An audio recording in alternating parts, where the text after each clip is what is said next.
자, 우리가 가장 두려운 것 중에 하나가 우리 속마음이 드러나는 것입니다. 제가 어릴 때 이제 중학생이 되어서 사춘기가 되니까 여드름이 나는 거예요. 근데 어느 학교 갔더니 요즘으로 말하면 짱이 나입니다. 이 아이는 같은 친구인데도 어른들의 세계를 다 알고 있는 것 같아요. 무언가 신비로운 아이인데 저를 조용한 곳으로 부르더니 제 얼굴을 이렇게 쓰다듬어 보면서 너 좋아하는 여학생 있지? 네, 기절하는 줄 알았어요. 네, 어쩌면 제 속마음을 그렇게 막 꿰뚫어 보냐 말입니다. 얼굴에 표시가 난다는 거예요. 제 속에 있는 마음이. 그때는 그 말이 정말 저에게 있어서는 그렇게 두려울 수가 없었습니다. 제 속에 있는 마음이 제 얼굴에 다 나타난다니. 나중에 알고 보니까 제 나이 또래 때 누구든지 그렇게 말하면 안 걸리는 애가 없을 그 나이 때였지만, 하여튼 그로 인해서 이 여드름이 얼마나 스트레스였는지 모릅니다. 제가 누구를 좋아할 때마다 하나씩 생기는 건 줄 알았어요. 네. 속마음이 드러난다는 일은 정말 두려운 일이잖아요.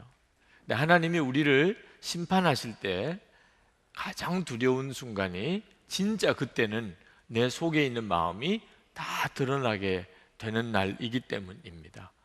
오늘 시편 50편은 하나님께서 하나님의 백성 이스라엘 백성을 심판하시는 장면을 기록하고 있습니다.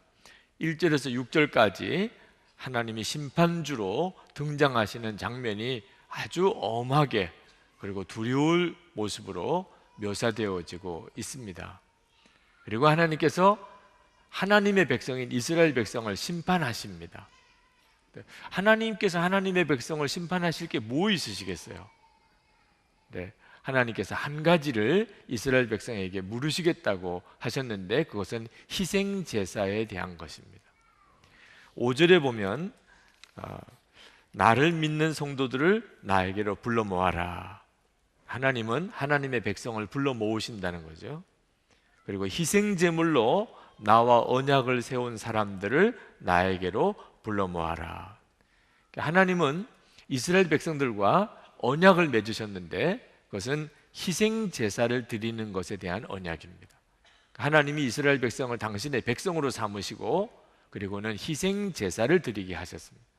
그러니까 모든 사람이 다 죄인이고 이스라엘 백성들도 죄인이지만 하나님은 이스라엘 백성이 하나님 앞에서 그 죄 문제를 해결받을 수 있는 방법을 가르쳐 주셨습니다. 그것이 바로 짐승 피 제사입니다.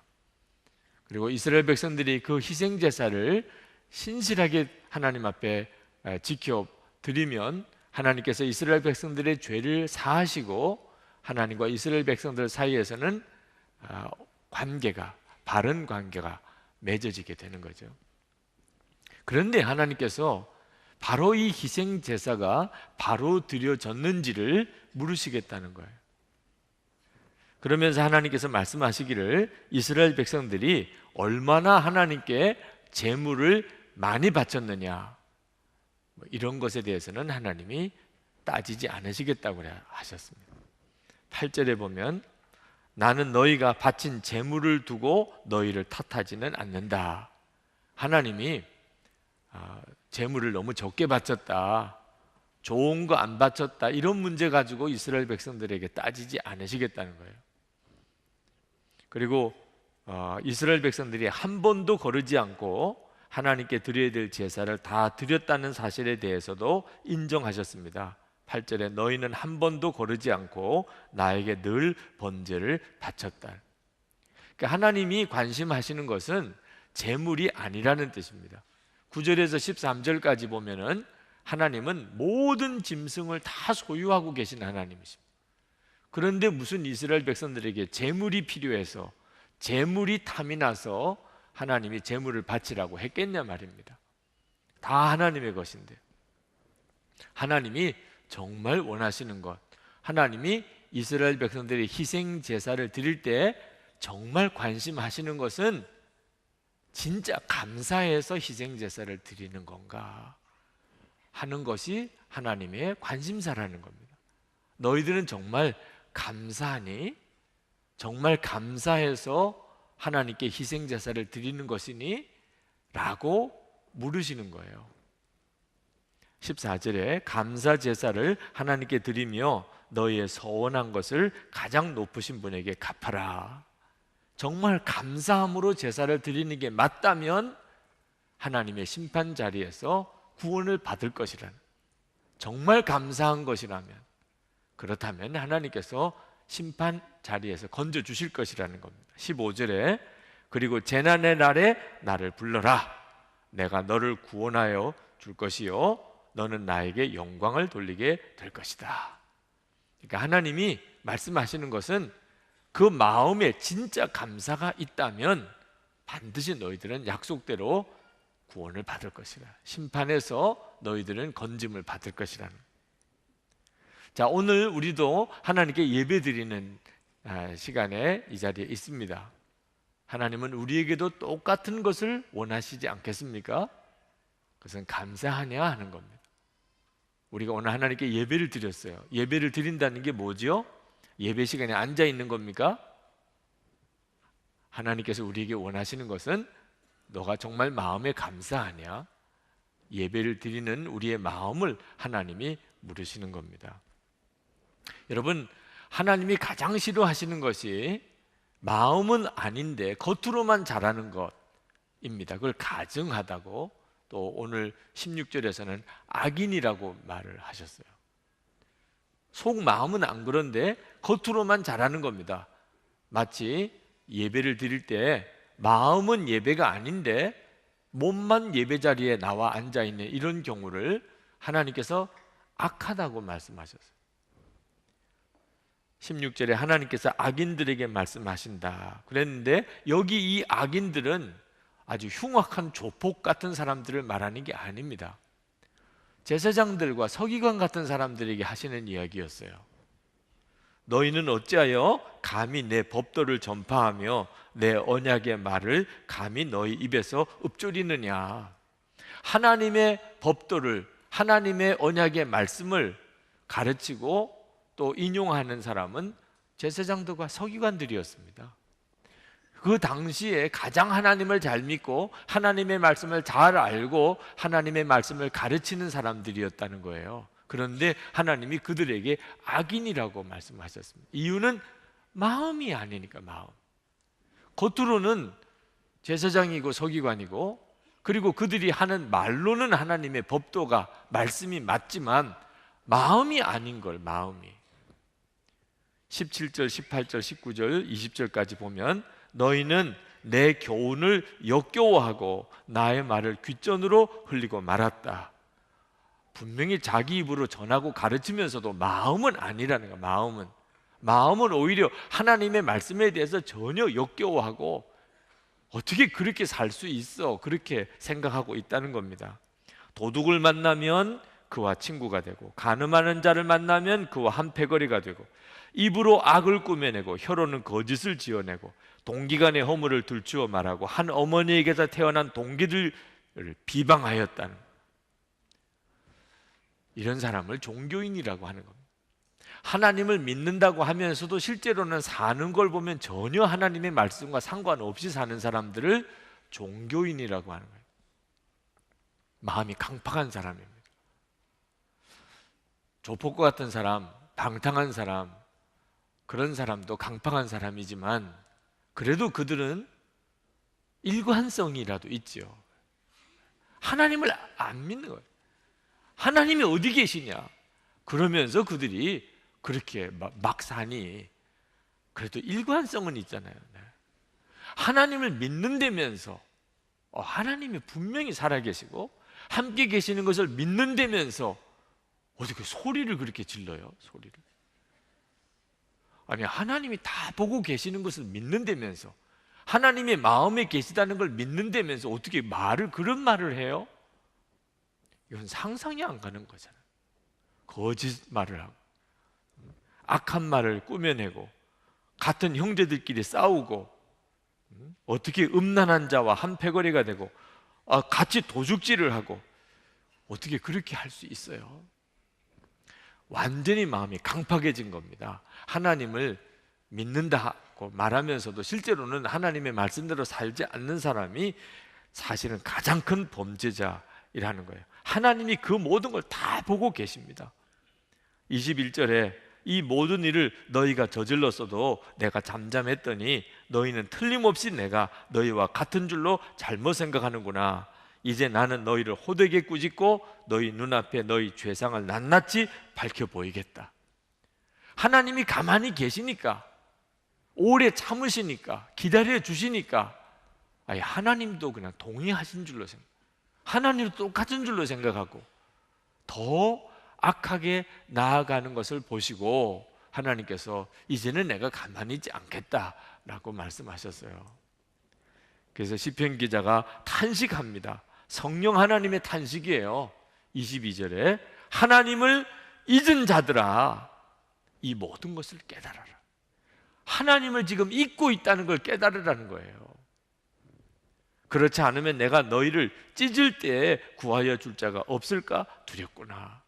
시편 기자는 하나님을 믿지 않는 자들아 이렇게 말씀하지 않았습니다.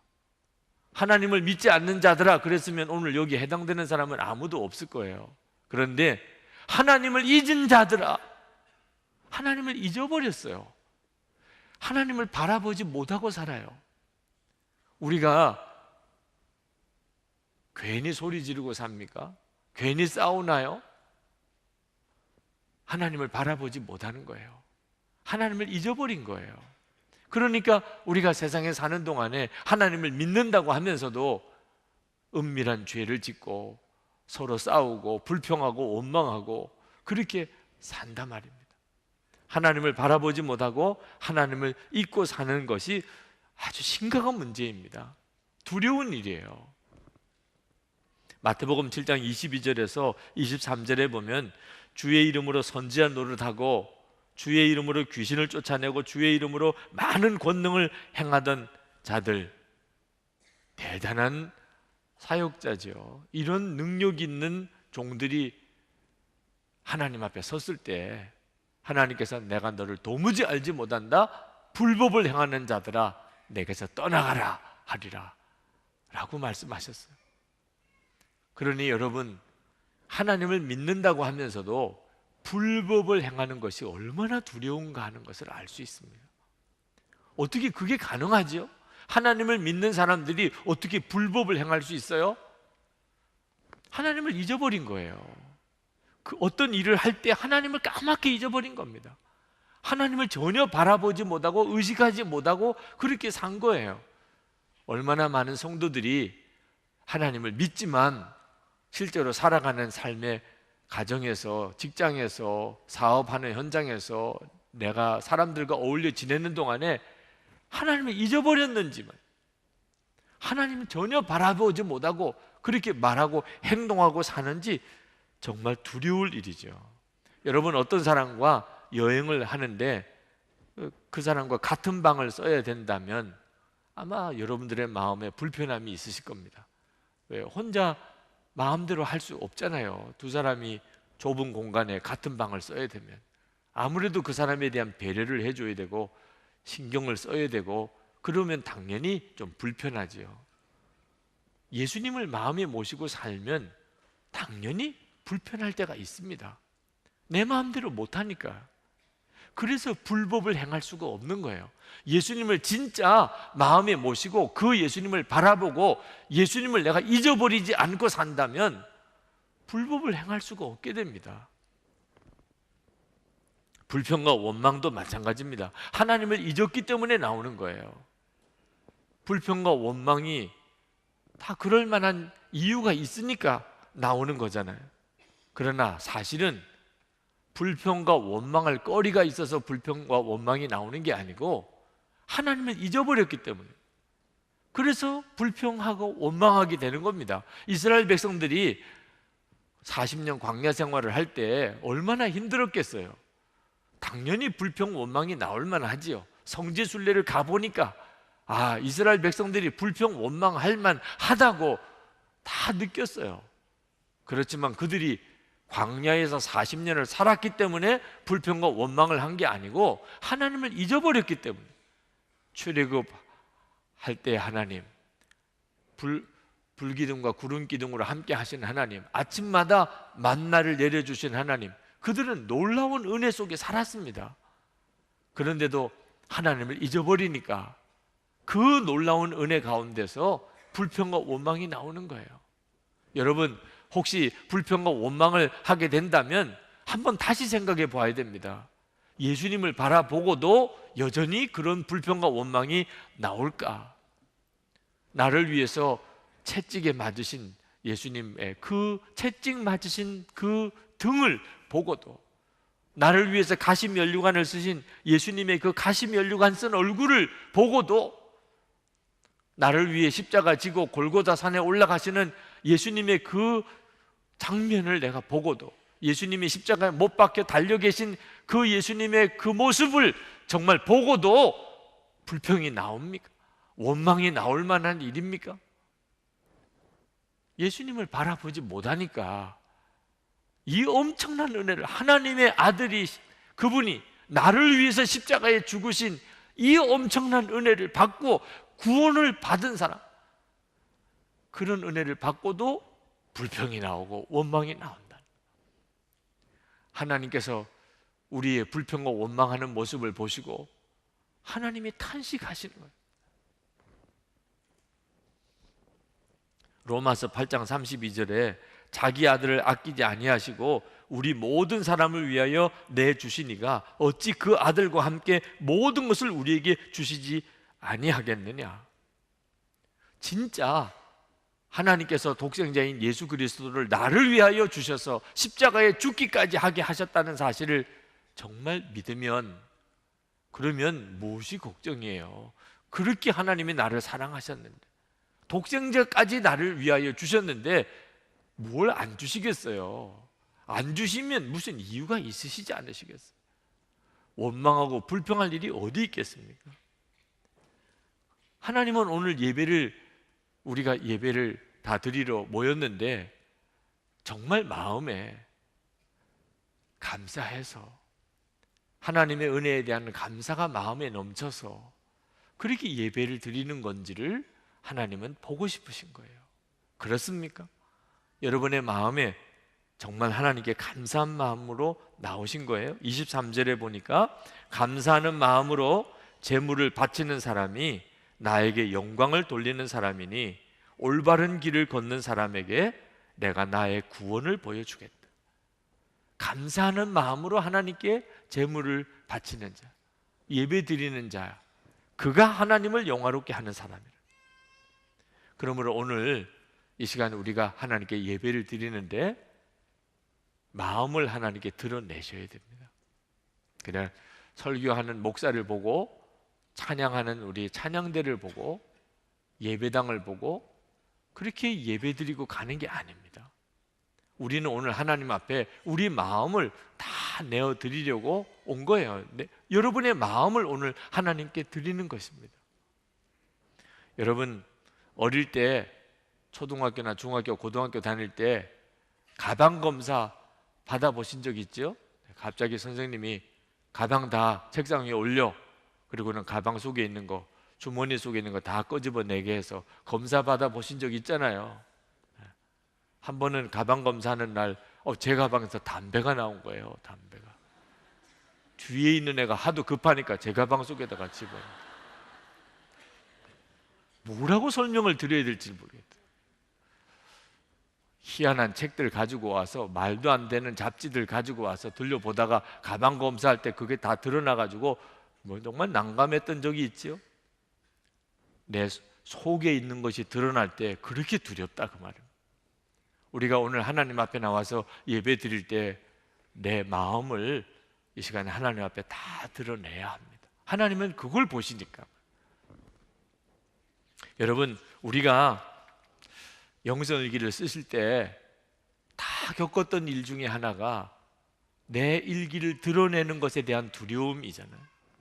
일기는 아주 내밀한 내 마음의 깊은 내적인 것인데 그것을 드러내야 된다고 생각하니까 영성일기 쓰는 일이 두려워서, 지금도 그것 때문에 못 쓰시는 분들도, 나누지 못하시는 분들도 있으실 겁니다.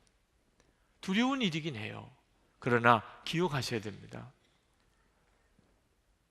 그 마음을 드러내지 않으면 당장은 편안합니다. 내 마음을 알 사람이 누가 있겠어요? 그러나 하나님 앞에 섰을 때 그때 내 마음이 드러나는 것은 그건 말할 수 없이 두려운 일입니다. 지금 하나님께서 우리에게 이렇게 우리의 마음을 드러내게 하시는 것은 나중에 하나님 앞에 섰을 때 우리가 준비된 자가 되게 하기 위해서라고 생각이 듭니다. 하나님 앞에 서는 순간에 그때 갑자기 마음 정리가 된다고 생각하십니까? 여러분, 예배는 내 마음이 감사가 되어야 드려지는 거예요. 그래야 하나님이 받으시는 예배예요.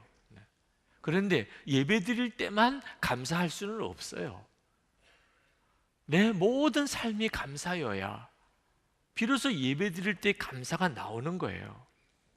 이런 감사는 하나님을 잊어버리지 않은 사람에게만 가능한 일입니다. 24시간 예수님을 바라보자는 거예요. 그래.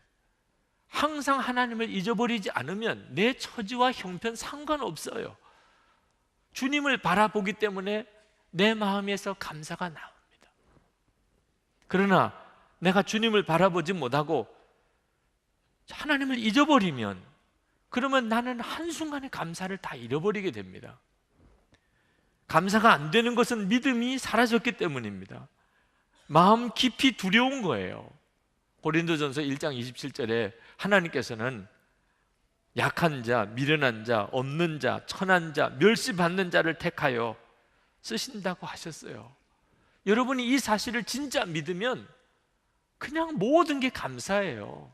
하나님은 미련하고 약하고 멸시받고 천하고 없고 이런 사람을 일부러 택하여 쓰신다는데 도대체 뭐가 불평이고 뭐가 두려우며 뭐가 낙심이 되겠습니까?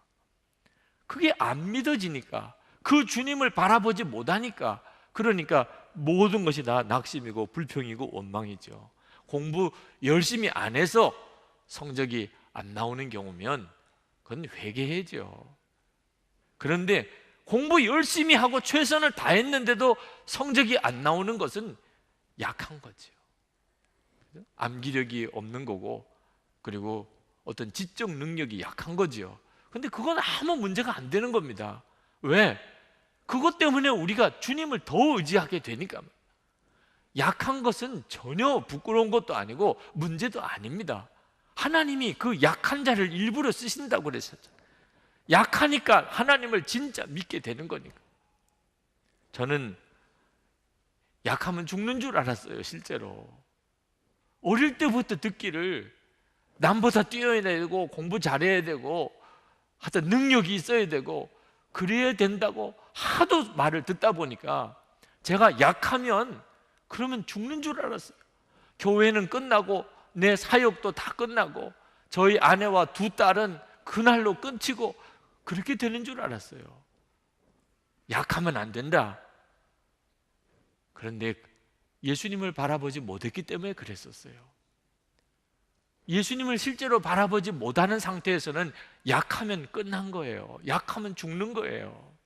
그런데 예수님을 실제로 만났고 주님이 저와 함께 계신 것을 알고 그 예수님을 바라보는 눈이 뜨이기 시작하니까 약한 게 아무것도 문제가 안 돼요. 오히려 약해야 되는 거예요.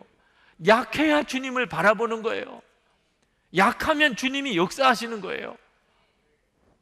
24시간 예수님을 바라보자고 하는 것도 약한 걸 깨달았기 때문입니다. 한순간에도 무너질 수 있는 존재라는 걸 알게 되니까 24시간 예수님을 바라보자고 한 거예요. 제가 24시간 예수님을 바라보면서 배운 게 하나 있습니다. 그것은 어떤 처지에서도 감사할 수 있다는 거예요. 그전에는 좋고 싫고 이렇게만 반응했습니다. 그런데 이제는 좋을 때는 좋은 대로, 어려울 때는 어려운 대로, 싫으면 싫은 대로 다 주님이 저에게 주시는 유익이 있었어요. 주님 바라보니까 이제는 좋다 싫다가 없어졌어요. 그냥 다 감사한 겁니다. 오늘 하나님께 예배드리러 오신 여러분, 오늘 정말 여러분의 마음을 내놓으셔야 돼요. 하나님 앞에 여러분의 마음을 내놓으셔야 돼요. 여러분의 마음에 온갖 타락하고 더러운 것들이 있고 습관적인 죄가 여전히 있고 마음에 염려와 근심이 있고 미움이 있고 불평이 있고 슬픔이 있다면 여러분은 예배드릴 마음이 아닙니다. 근데 왜 그렇죠? 하나님을 잊어버렸기 때문입니다. 하나님을 잊고 살고 있다는 뜻이에요. 하나님을 믿는지는 몰라도 다 잊어버리고 살고 있는 거예요. 하나님을 바라보지 않고 있다는 가장 확실한 증거입니다. 그러므로 오늘 여러분의 마음을 십자가 앞에 내놓아야 돼요. 빛이 들어오게 해야 됩니다. 여러분의 마음에 빛이 들어오게 해야 돼요. 그러면 여러분이 삽니다. 이렇게 우리가 예배 드릴 때마다 우리의 마음을 하나님 앞에 점검하고 점검해야 이제 하나님 앞에 설 때 우리가 준비된 자로 설 수 있어요. 하나님 앞에 섰을 때서야 비로소 내 마음의 실상이 드러나는 것은 끔찍한 일입니다. 여러분, 감사가 여러분의 마음에 일어날 때까지 주님을 바라보아야 됩니다. 이제 예배 시간이 거의 끝나갑니다. 이제 정말 중요한 시간이에요. 여러분의 마음에서부터 감사가 일어날 때까지 하나님을 바라보면 감사의 기적이 일어납니다. 사도 바울은 자기의 연약한 것을 그냥 감사하는 정도도 아니었어요. 자랑한다고 그랬습니다. 고린도후서 11장 30절에 내가 부득불 자랑할진대 내가 약한 것을 자랑하리라. 감사하라고 그러니까 아유 감사하기는 해요. 이건 감사도 아닙니다. 그래요 뭐 감사하지요 뭐 이것도 감사가 아니에요. 어디가 기준입니까? 자랑이 되면 감사해요. 자랑. 이제는 그게 자랑이 됐어요. 내가 겪는 어려움이 자랑이 됐어요. 내가 겪은 실패가 자랑이 됐어요. 내가 이렇게 못난 자라는 게 자랑이 됐어요. 그러면 이제 진짜 예수님을 만난 사람. 주 예수님 한 분밖에 없어요. 예수님을 바라보는 눈이 뜨이면 내 약한 게 자랑이 돼요. 그러면 끝난 거죠. 뭐 그게 가장 큰 감사죠. 오늘 이 시간 주의 역사를 우리가 기다리면서 기도합시다. 하나님 앞에 나오셨습니다. 여러분의 마음을 주님 앞에 내놓으세요. 주님, 내 마음이 이렇습니다. 여러분에게 필요한 것은 여러분의 마음을 받으시는 주님이신 겁니다. 만약에 준비가 안 되고 정리가 안 되면 있는 그대로 빛 앞에 내놓으세요. 그래. 주님, 제 마음이 이렇습니다. 주님. 주 예수님을 바라봅니다. 주께서 제 마음을 뒤집어 주세요. 주님 약속하신 그대로 기쁨과 감사가 그리고 사랑이 제 안에서 충만하게 해 주옵소서. 통성으로 우리 기도하겠습니다.